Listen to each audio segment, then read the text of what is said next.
ചേന്നമംഗലം കൂട്ടക്കൊലപാതകവുമായി ബന്ധപ്പെട്ട് പ്രതിയായ ഋതുവിനെ തെളിവെടുപ്പിന് എത്തിച്ചിരുന്നു. ഇന്നലെ പോലീസ് അതിന്റെ നിയമപരമായ മറ്റ് നടപടിക്രമങ്ങളൊക്കെ പൂർത്തിയാക്കിക്കൊണ്ടിരിക്കുകയാണ്. ആ കൊലപാതകം നടന്ന വീട്ടിലെത്തിച്ച് തെളിവെടുപ്പ് നടത്തി. കനത്ത പോലീസ് സുരക്ഷയായിരുന്നു ഉണ്ടായിരുന്നത്.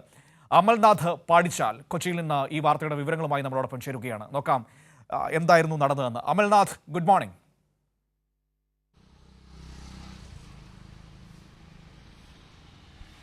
Good morning Manu. അമൽ നമ്മുടെ കുടുംബത്തിലേക്ക് പുതുതായി വന്ന അംഗമാണ്. അമൽ, ഈ പാടിച്ചാൽ എന്ന് പറയുന്ന സ്ഥലമാണോ, വയനാട്ടിലാണോ?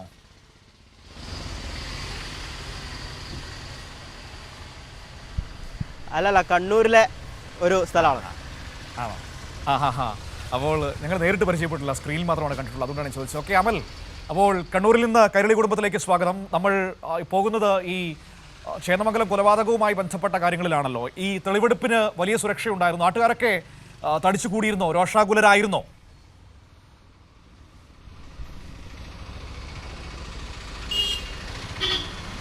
മനു, ഇന്ന് രാവിലെയോടുകൂടിയാണ്, അതായത് ഏകദേശം പുലർച്ചെ സമയത്തോടു കൂടിയാണ് ഇത്തരത്തിൽ ഈ ചേന്നമംഗലം കൊലപാതകവുമായി ബന്ധപ്പെട്ട് പ്രതി ഋതുവുമായി ഈ കൊലപാതകം നടന്ന വീട്ടിലേക്ക് പോലീസ് സംഘം എത്തിയിട്ടുണ്ടായിരുന്നത്. അതീവ സുരക്ഷയിൽ തന്നെയായിരുന്നു എന്ന് തന്നെ പറയേണ്ടിയിരിക്കുന്നു. കാരണം മുന്നേ തന്നെ ഈ ഒരു കൊലപാതകം നടന്ന് കോടതിയിൽ ഹാജരാക്കിയ സമയങ്ങളിലടക്കം ഈ പ്രതിക്കെതിരെ നാട്ടുകാരുടെ കയ്യേറ്റ ശ്രമങ്ങളൊക്കെ ഉണ്ടായിരുന്നു. ഈ ഒരു സാഹചര്യത്തിലാണ് അതീവ സുരക്ഷയിൽ തന്നെ പ്രതിയെ ഈ കൊലപാതകം നടന്ന വീട്ടിലും ഒപ്പം തന്നെ പ്രതി ഋതുവിൻ്റെ വീട്ടിലും തെളിവെടുപ്പിനായി കൊണ്ടുവന്നിട്ടുണ്ടായിരുന്നത്. എന്നാൽ ഒരു തരത്തിലുള്ള അനിഷ്ട സംഭവങ്ങളും അല്ലെങ്കിൽ കയ്യേറ്റ ശ്രമങ്ങളും ഒന്നും തന്നെ ഉണ്ടായിട്ടില്ല എന്ന് തന്നെ പറയേണ്ടിയിരിക്കുന്നു. കാരണം അതിൽ സുരക്ഷ വർദ്ധിപ്പിച്ചത് കൊണ്ട് തന്നെയാണ്. അവിടെ പോലീസിൻ്റെ ആ മിടുക്ക് എടുത്തു പറയേണ്ടിയിരിക്കുന്നു. വളരെ പെട്ടെന്ന് തന്നെ ഈ തെളിവെടുപ്പ് നടപടിക്രമങ്ങളൊക്കെ തന്നെ പൂർത്തിയാക്കി അവിടുന്ന് വടക്കേക്കര സ്റ്റേഷനിലേക്ക് മടങ്ങുന്ന ഒരു സാഹചര്യമായിരുന്നു ഉണ്ടായിരുന്നത്. ഈ ഒരു കൊലപാതകവുമായി ബന്ധപ്പെട്ട ആദ്യഘട്ടത്തിൽ തന്നെ ഈ കൊലപാതകത്തിന് ഉപയോഗിച്ചിരുന്ന ആയുധങ്ങൾ, അതായത് 2 കത്തി, ഒപ്പം തന്നെ ഇരുമ്പ് ദണ്ട്, ഒപ്പം കൊലപാതകം നടന്നതിനു ശേഷം അവിടെ നിന്ന് രക്ഷപ്പെടാൻ വേണ്ടി പ്രതി ഉപയോഗിച്ചിരുന്ന സ്കൂട്ടർ, ഇത്തരം കാര്യങ്ങളൊക്കെ തന്നെ ആദ്യഘട്ടത്തിൽ തന്നെ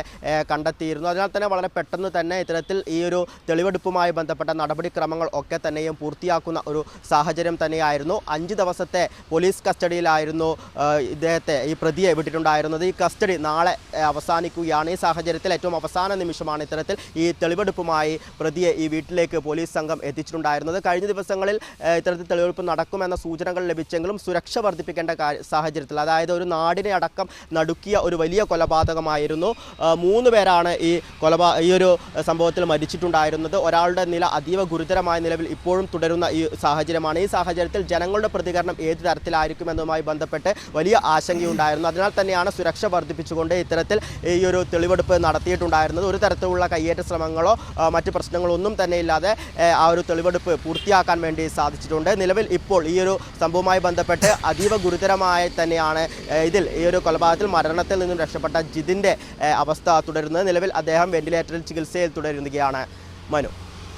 ശരി, ഓക്കെ അമൽ, കൊച്ചിയിൽ നിന്ന് വിവരങ്ങൾ നമുക്ക് നൽകിയത്.